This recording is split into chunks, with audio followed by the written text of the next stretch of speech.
processing. Recording has started. Welcome, everyone. Thanks for joining. How's everybody feeling today? We've had some pretty great sessions today, so I'm excited for this latter half of the day.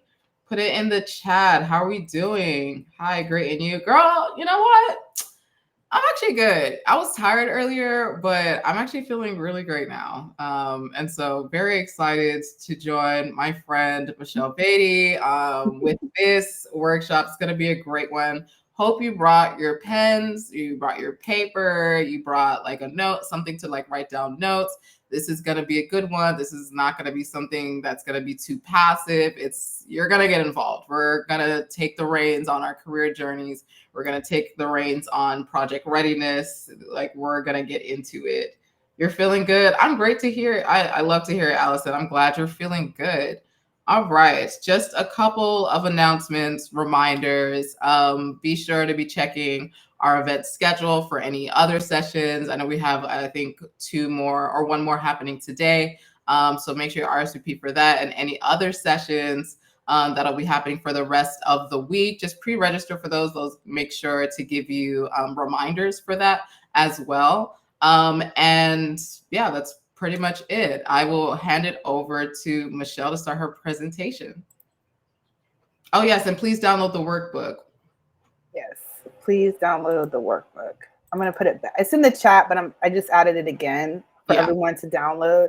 So hello, everyone. I'm Michelle Beatty. I'm a program manager with Beatty Solutions, and I'm excited to be a part of the Create Her Fest for this first session in the Learn-a-thon. So today, is it sharing? It is not. Can you type in the chat if you see my screen?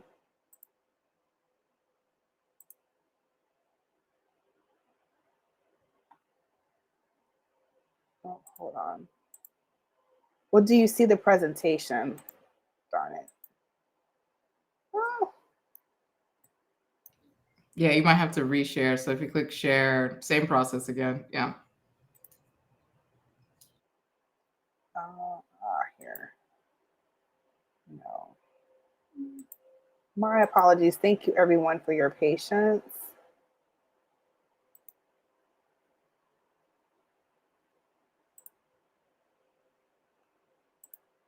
Or at least my apologies.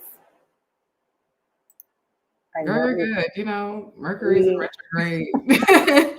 Mercury's getting her microgrades done, you know? So it is what it is. Like, tech is going to tech regardless. And there we go. See, there we go. No problem. Well, thanks everyone again for your patience. Okay, so today's session is From Spark to Strategy. It's a workshop on project readiness and just empowering you to take your projects from idea to being ready. And the workbook is going to be key. It's a PDF that is fillable. So if you want to print, you can. If you want to just work digitally, you have that option as well. So these are the three things. We have our objective and our 3 points that we want to accomplish today from this session is develop practical project planning and execution skills. The second is to build confidence in taking ideas to execution. And then the third one is to provide tools and templates for effective project execution. Please light up the chat, put all your questions in there.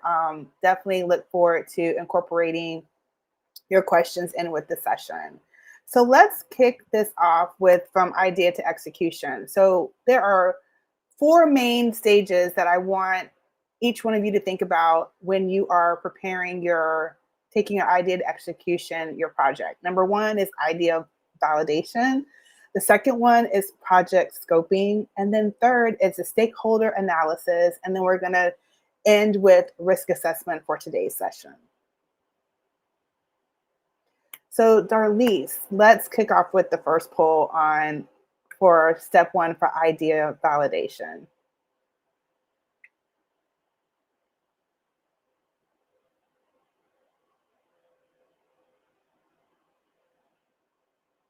If you see the poll, I don't see the poll. Oop, it should be ongoing. Sorry. Oh man, I think I made two at the same time. It is fine. No. So the first, I know the question. So the question is, what's the most important first step in validating the potential impact and feasibility of an idea? A, conduct market research to assess demand. The second, B, is analyze competitors to find opportunities. C, seek feedback from potential users. Or D, test the idea with a small pilot.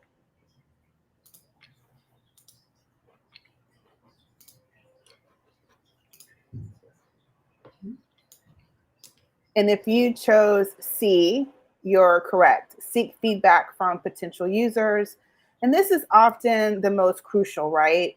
We always need to keep our end users in mind when we're launching a project, managing a project. We are making sure that it's going to meet their needs as well, and it's effective, and it's something that's going to get a return on the investment of the time and the effort that the project team, the lift of the project team. So we want to make sure that we're engaging with our target audience.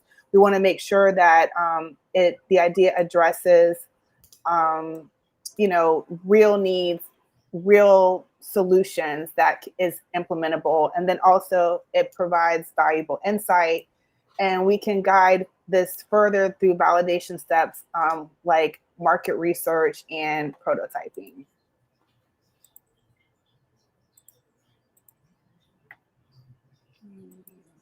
Just checking the chat. Okay, thank you, Allison. And then, and I just also want everyone to look at, my apologies, the workbook. And I myself, thank you for your patience. There we go. Because this is an awesome tool.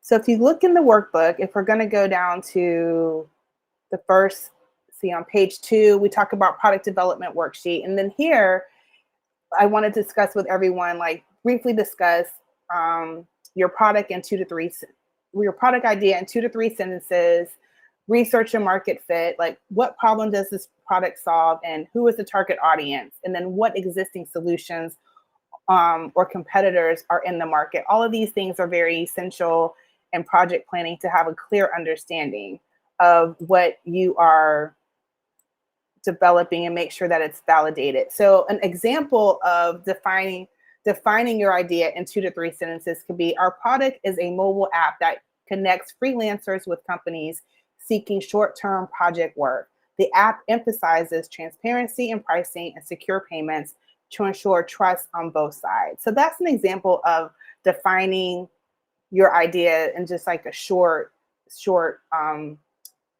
sentence. And so then you want to identify also the problems your product will solve. Does anyone have any suggestions or ideas based on the scenario?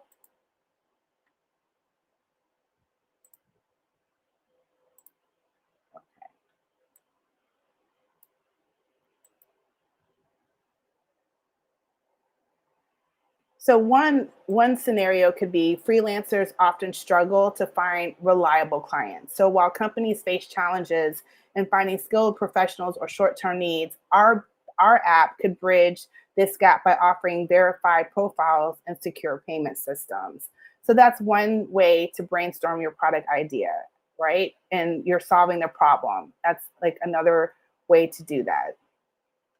And then another way, as in regards to sharing insights and also identifying common patterns when you're vetting your idea, is, for example, sharing insights about the market. So that example could be: the gig economy is rapidly growing with platforms like Upwork and Fiverr dominating. However, these platforms often charge high fees and lack user-friendly interfaces for small businesses. Our app will focus on affordable fees and a seamless experience. So those are examples of just idea validation and the process to go through it. Let me just check the chat.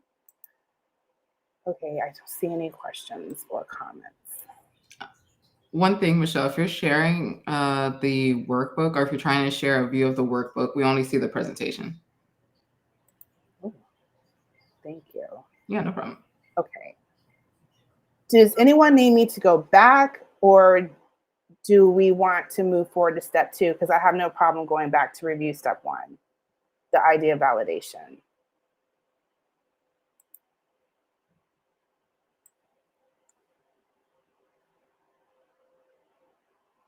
Okay. So can we do the second slide or the second poll, Darlise? Oh, you're on it. Thank you. So step 2 is project scoping. And so with project scoping, where scoping gives your project the clear boundaries and defines what success looks like when it comes to keeping your work focused. So the poll, thank you.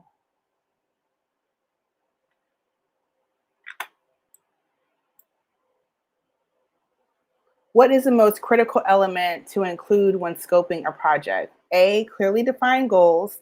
B, specified deliverables. C, realistic timelines. Or D, acknowledged constraints. And the answer is A, clearly defined goals are the most critical element when scoping projects.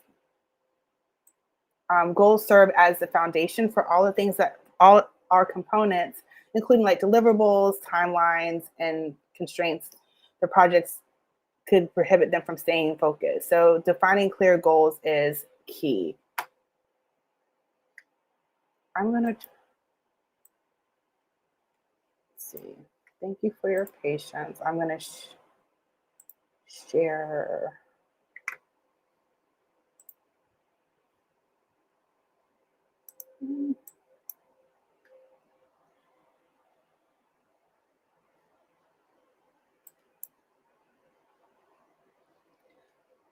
Thank you. I'm trying to pull the workbook up so we can go through it. It has the visibility also. So thank everyone for your patience with this. Maybe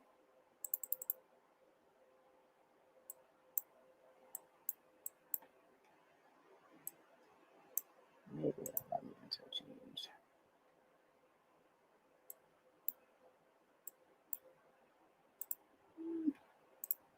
My apologies.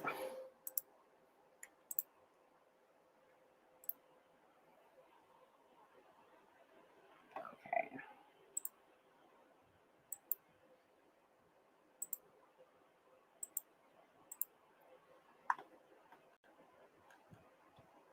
Just to go back. So here's the workbook that everyone is hopefully able to download, and it breaks down the product development worksheet that we just did examples of, defining your idea, the market research. Again, this is a fillable PDF, so you can use it as according to your comfort level.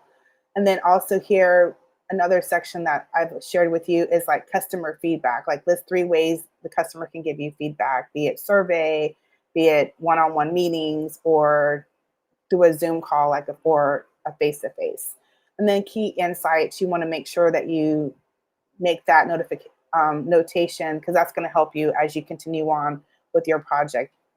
So for stage 2, we have project scoping, and here we want to discuss the main goal, right? The main goal of our project and what we want to accomplish with that. We want to be very clear. We want to work on our SMART goals. We want to define our MVP features. And we also want to set realistic milestones. And what does that look like? It's okay to always have to go through iterations, but figure out what the minimum viable product would be and what that looks like, and who are the contributors to ensure that that MVP does get to market the way that it needs to. And then here you have your timelines and milestones, and setting an effective a launch date, a target date that is feasible for everyone involved. And then your outline, you want to outline your 3 to 4 key milestones for each goal. So initially, you might just want to center all your goals around your MVP, making it very simplistic, not a lot of goals, no more than 2 to 3 goals that will support the 3 to 4 milestones listed here. Let me check the chat. Oh, okay, good. Mm,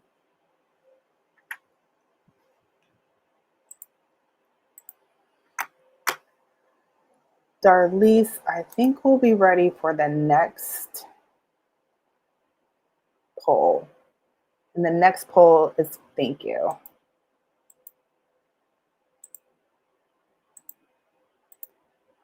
The next poll is our stakeholder analysis. And we're just going to understand who has an interest in your project and their influence and what does that entail. So you want to definitely identify your stakeholders.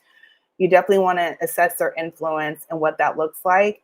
Just so you understand you have the right people in the room for the conversations when you're in the process of confirming your project plan, and then confirming that all interests are being addressed and you want to have full engagement.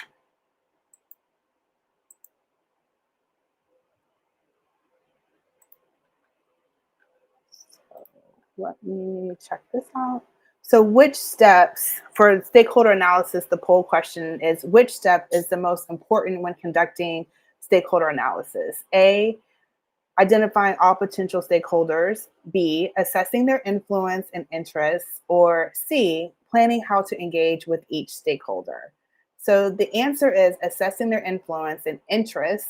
And that's a very important step. And so it's basically you want to understand your stakeholders, their impact on your project, and what they care about most, helping prioritize the engagement efforts that ensures their needs are addressed effectively. We're going to scoot over to the workbook.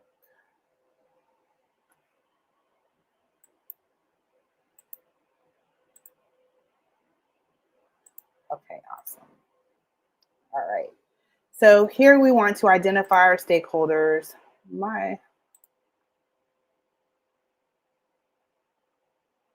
And we want to identify our stakeholders. We want to identify our primary stakeholders. I have a couple examples listed here, like your users, investors, team members. And so you also want to break down expectations and then engagement strategy. So another piece of the stakeholders that you might want to find valuable to consider is your internal stakeholders, which could be like the project team, your department heads, and different members of leadership for the company, the executive team. External stakeholders that should be considered are your clients, vendors, any type of regulatory agencies, and any community partners. So a scenario of that could be it could be like a healthcare project where you have internal stakeholders that include a clinical staff and your IT teams, right? And while your external stakeholders include patients and insurance companies, you still also want to include your external as well. And you just want to also understand their interests and their levels of influence. So, for example, for your internal stakeholder project team, that can be their interests could range from clear instructions, adequate resources, and manageable timelines. And their influence could be a high influence because they're the ones that are going to execute the project tasks. So, from an external stakeholder perspective, your interests could range anywhere from timely delivery, budget adherence, and quality results. And then, in regards to their influence as well can be high, right? Not low or medium because of their feedback. You need their feedback and you need them to be satisfied with how the project is being dictated, right? How is it going to roll out and make sure that it meets their needs? So let me just check the chat. Sorry, thank you guys. Okay. So another scenario in regards to internal communication and understanding the needs and expectations that I have for you is from a nonprofit fundraising event. Donors have a high influence and a vested interest in impactful program outcomes. And while the event has lower influence but require clear logical direction, what are some things to think about? So it's a comparison, right? So it's weekly progress meetings, shared dashboards for transparency, and individual check-ins with key team members. And so I shared a non-tech example just to show the alignment that project readiness crosses over all industries. So the skills that you develop here when you're dealing with customers or clients that are not completely tech savvy all the time, and they need you to have that connectivity, these tools that I'm sharing with you and communication strategies can transfer over to either one. So that's for internal communication, which I share, which is weekly progress meetings, shared dashboards for transparency, and individual check-ins with the key team members. And then for external communication, it's the regular status that can happen through email, it can happen through milestone presentations, and it can also happen through feedback sessions that ensures alignment with the client expectations. Let's see if I can go down here. Oh, yeah.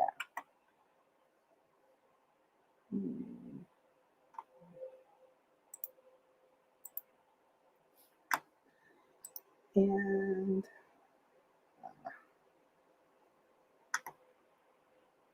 Darlise, we are ready for the fourth poll.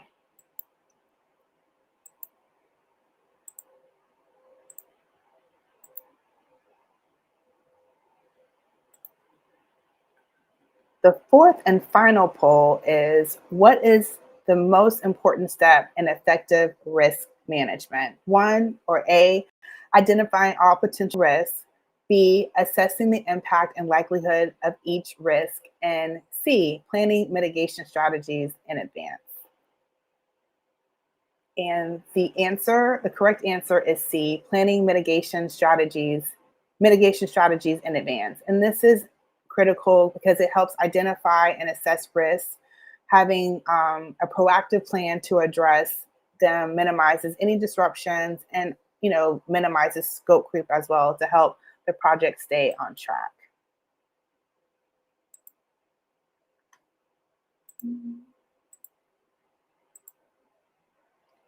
Before I go into step 4, does anyone have any questions or anything? I am checking the chat just to make sure I don't go back and forth and miss anything.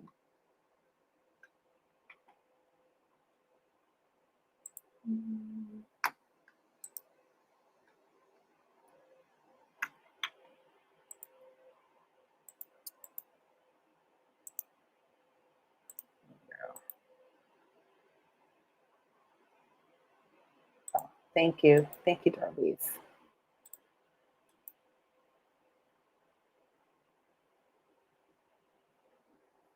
So in the workbook, I am on page 5 for risk assessment. We're going to talk about developing strategies. So one is encouraging you here to list 3 to 5 potential risks, and what does that look like? So going back to the example of an in mobile app development project, the different risks for that could include your budget, your timeline, and then market. So in regards to budget, a risk could be your licensing fees for essential software tools exceed your initial estimates. And then for the timeline, it could be delayed feedback, that happens, right? From beta testers, that can prolong the developmental cycle. What does that look like? What does that communication loop look like to prevent it from becoming a risk? And then from a market perspective, a competitor's launch a similar app, right? And so with better features before the planned release, what does the reaction look like? What does that mean? For your budget constraints, you can often encounter unexpected costs exceeding allocated budget. The timelines can also apply to your project milestones not being met due to resource availability. And then in regards to your market changes, it's also can be the new competitor launched a similar project, which I just shared, but also the customer's preference could shift too. So that can also be a potential risk in regards to something that we have to think about when we're planning out our different projects. And what does that look like? And one thing that we can always think about is predictive analytics and we can score that. So like a medium, low and high. So from a budget perspective, from a medium perspective, the likelihood of a cost overruns due to increased data acquisition or computing power requirements, that can be a medium, where a high impact on the project's ability to scale. So it bleeds over into that. Oh, sorry.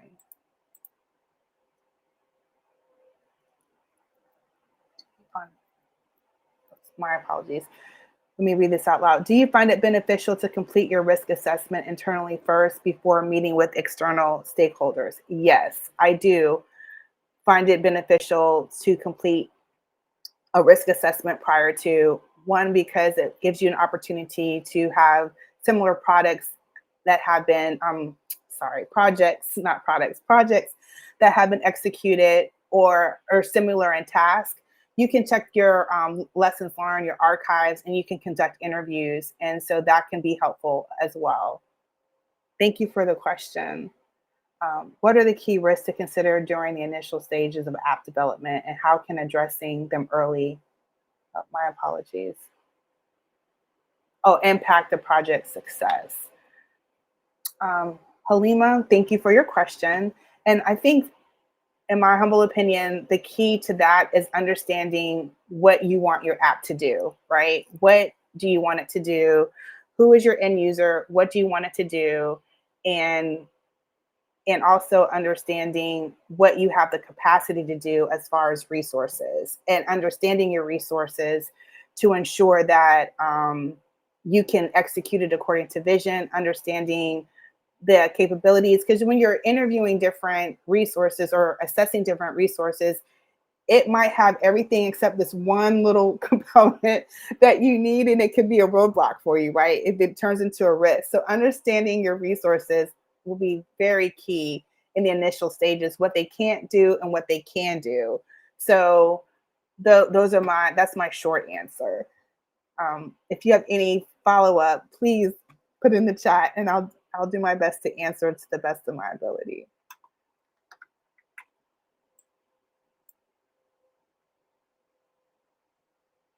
So let's keep going, because I know we talked about, and then I have like just a blank note page here for you and as well. And so Halima, I know this is like we just talked about the mitigation or the risk just a little bit. So I just want to go here to the project scope worksheet.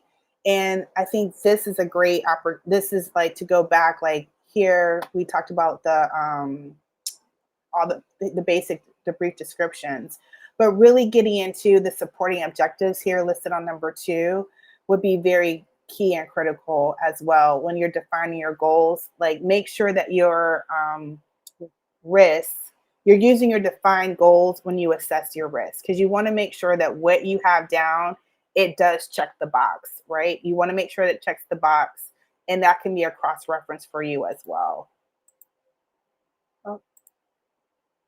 Oh, you're welcome. I want to get down. We talked about timelines. And if you want me to go back to anything, just put in the chat and I will.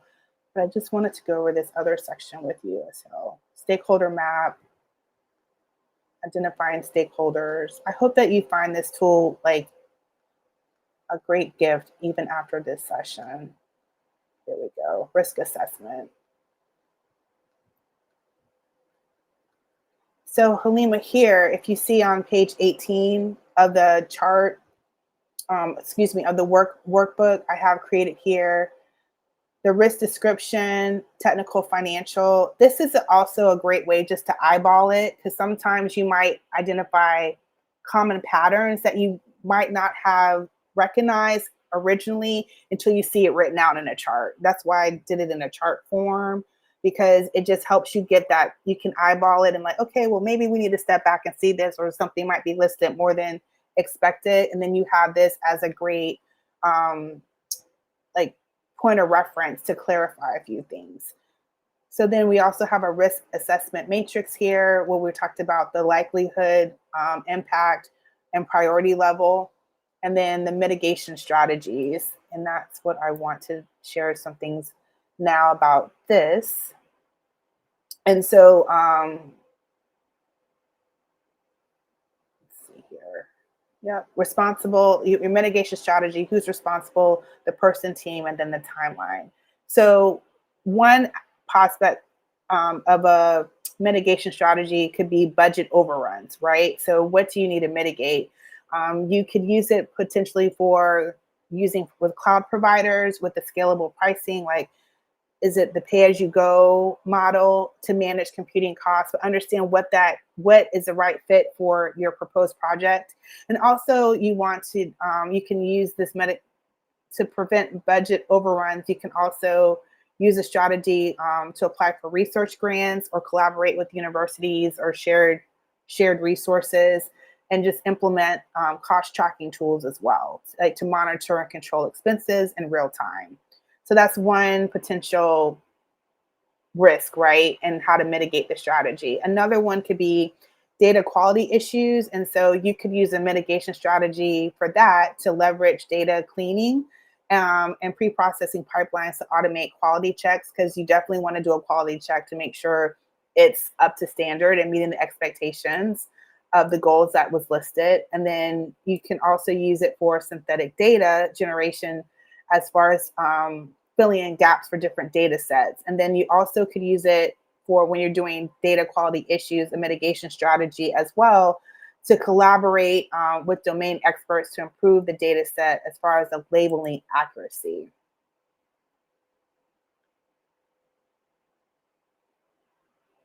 Let's see. And then another risk could be um, model performance fails to meet expectations. So, what does the mitigation strategy look like for that? One could be incorporate the ensemble of learning techniques to improve prediction accuracy, because a lot of times it's just not understanding how to use the platform, which goes back to the comment that I made earlier. Like, make sure it checks all the necessary boxes when you're procuring software, to make sure it's what you need exactly. And if not, what is a plan B if that's needed? Another mitigation strategy to think about for the for modeling performance, if the model performance fails to meet expectations, could be conducting a pilot test, right, with a smaller data set before the full scale implementation. And then another strategy could be regularly review performance metrics that reiterate the model that features based on the feedback. So that's another strategy to consider. And then I have two more that I want to share with you. Is the regulatory compliance, because that's important, right? You want to make sure that it's compliance. You sign the terms and you check the box for the terms and conditions. You want to make sure that any changes you make are compliant, doesn't come back and haunt you later or cease the whole functionality of the project. So what does that include? One mitigation strategy for that could be consulting with the legal teams to ensure compliance for the data privacy laws. Another mitigation strategy could be conduct regular audits to identify and resolve any compliant gaps. And that is really about making sure you have the right people at the table, right? You want your legal, you want marketing. Sometimes you even might need HR there. It just depends on your product, what you're doing, and who's your demographic and your focus, right? But these are all things that no assumption should ever be made of who should not be at the table. Always verify that everyone needs to be there, and ask everyone continually, is there someone that is not at this discussion that needs to be included in discussion? Because you might not be aware of it for different reasons. And so you just want to make sure that you have all your I's dotted and T's crossed to the best of your ability. And then one more share for the regulatory compliance and changes, a possible mitigation strategy plan could be to build the everything to be able to be explained, and also be fairness features, right? So to address any ethical concerns, you just want to make sure that's taken care of as well. And then the other risk that I want to talk about that I think is sometimes not always addressed, and just we this is also making sure you have the right people in the room, is identify any skill gaps within the team itself. So A mitigation plan for identifying skill gaps could be providing the team training with the latest relevant AI and ML frameworks and tools, making sure they understand it, making sure there's no one dealing with what some might identify as imposter syndrome or just a serious lack of understanding, and they just need to have that detailed conversation just to help connect the dots so they understand the expectation of execution. Another mitigation strategy could be hiring specialized consultants to guide complex phases of the project. So that's another mitigation strategy. And then the last piece that I want to share for this particular risk is you can always, if it's applicable, right, you can use low code or no code platforms to reduce the need for any advanced programming if it's applicable to what you're doing. So those are just a couple of things there. Just let me check the chat if there's any questions. Oh, thank you, Halima. Thank you, Allison. Okay, at times we seem, oh, okay. Allison shared, at times we assume certain teams are responsible. They come back later and they say they aren't the right team. So having this all documented is very helpful. I agree, Allison. Halima shared, I understand the importance of risk assessment, especially in the context of cybersecurity. I love it. I believe that applying similar strategies in app development will simplify the process based on the company's specific needs. I agree. I agree with both of you. Thank you for sharing. I love it. So let's see. We went over risk monitoring, and I really do hope that this can be a great tool for all of you later. Let's see. And then we talk about the project blueprint, right? So this is helpful. Project overview. This is just like recapping what we've done, right? So project overview, validating your idea, making sure you have those validation points, which all connects, all the dots connect. Part 3 was your project scope, correct? And then your stakeholder insights. What did you learn from your data gathering? All the things that will help you with being productive. And then we talked about the risk mitigation plan. This is all in the workbook. And then we're off to consolidating our project blueprint. So making sure our summary aligns with the idea. Like after we've gone through all this data gathering and discovery, make sure that the project summary is still in line with the idea. And if it was lost in the process, how do you connect it? And also, are you okay with revision? Like making sure that that is an option, right, for you and what is needed. What are the next steps based on this blueprint? You have your next steps, and then you have here your biggest insight and areas of focus, which support the development of your MVP, right? Do we have time for, well, first, before I go into women in tech, are there any questions, or let me check the chat. So any questions or chats?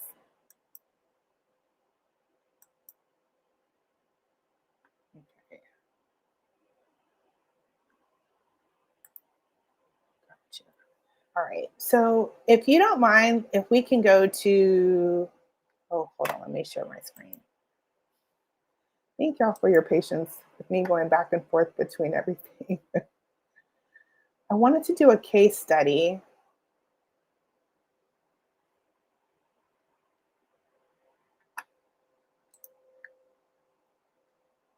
And if you go to page 25 of your workbook, I have different case studies here of different, here, let me share. Thank you for your patience.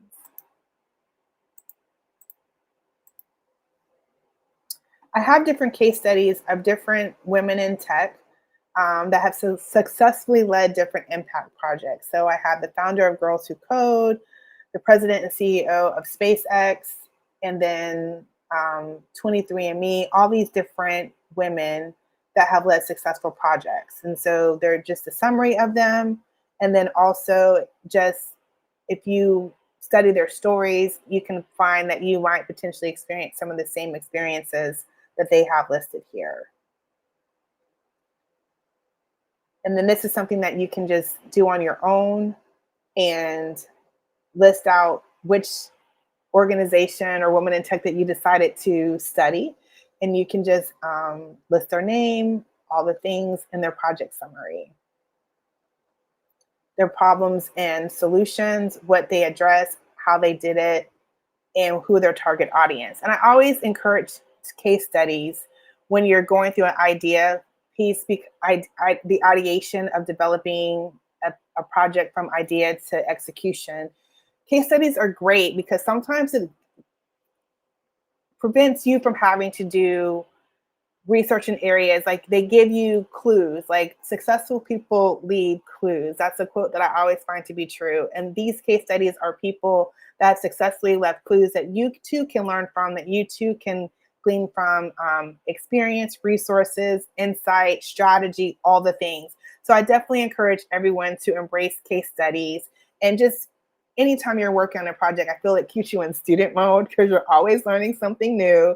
You're always learning how to make something work. And so it just elevates the student experience for you as you're continuing to learn how to take your your project from idea to execution.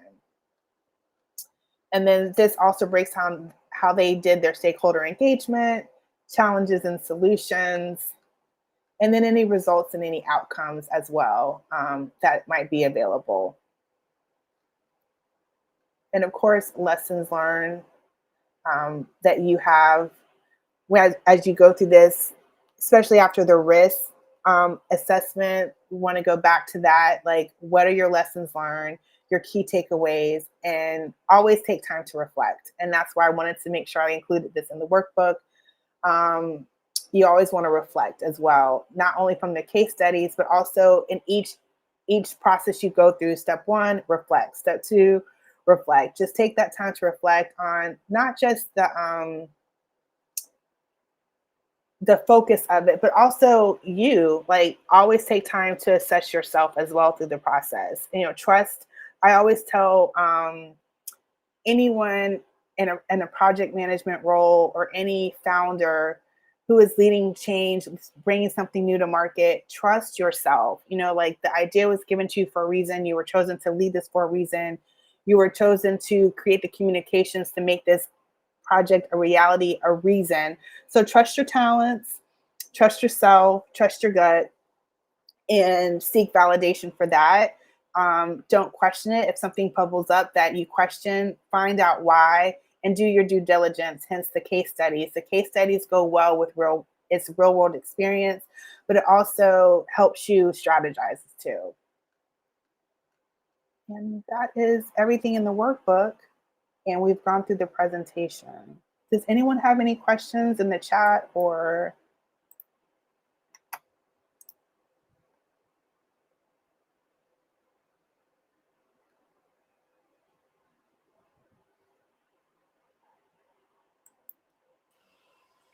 If anyone has any questions in the chat, definitely let us know in the Q&A or in the chat. We have about maybe like 12 more minutes, so we can take some questions in the meantime.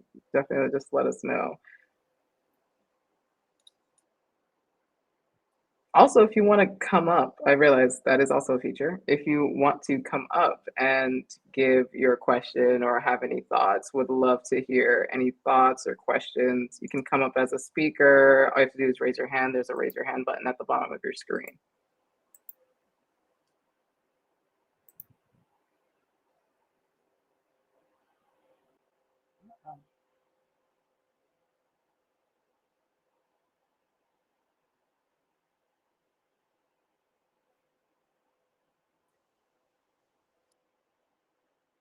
So I do have a final thoughts question here.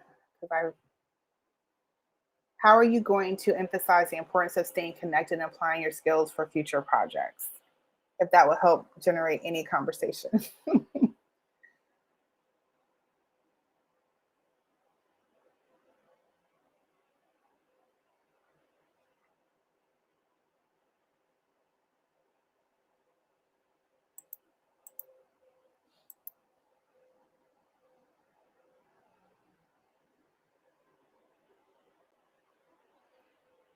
No? I see that we do have a question or one question. Halima asks, You may have already addressed this or not, but what are the key risks to consider during the initial stages of app development and how can we address them early on? I did address this one. Did I not? Okay. I thought You I might did. have. You might have.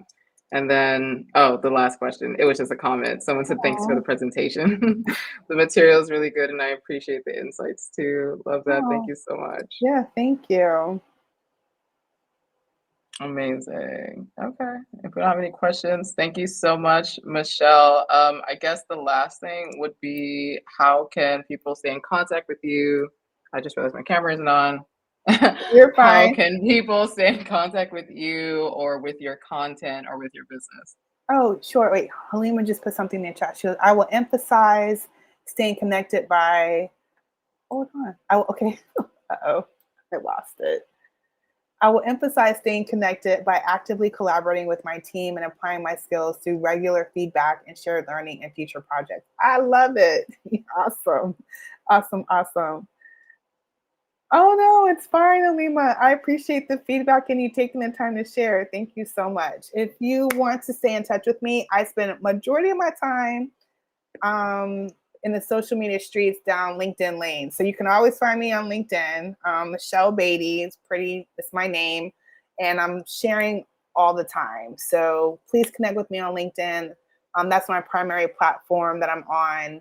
And thank you for the opportunity, Darlise. And thank you, everyone, for taking the time to attend my session today. I appreciate the time. I appreciate the interaction. And I wish you all nothing but success. Amazing. Thanks so much, Michelle. I just dropped the link to the survey, had to update it, and it is updated now. But let Michelle know how she did. Let us know as organizers how you liked the workshop. We really, really appreciate the feedback. Feedback helps us get better. So please be sure to fill out that survey. And I'm also dropping in the link to another workshop that's happening right now if you want to check that out, especially if you're maybe thinking about creating your own business or if you're going to be participating in the hackathon, hint, hint, it'll be about mastering your pitch. So building out a pitch deck that is both persuasive and informative. So definitely would recommend checking that out as well. Thank you all so much, and I'll let you all go. Enjoy the rest of your day. Bye, everyone.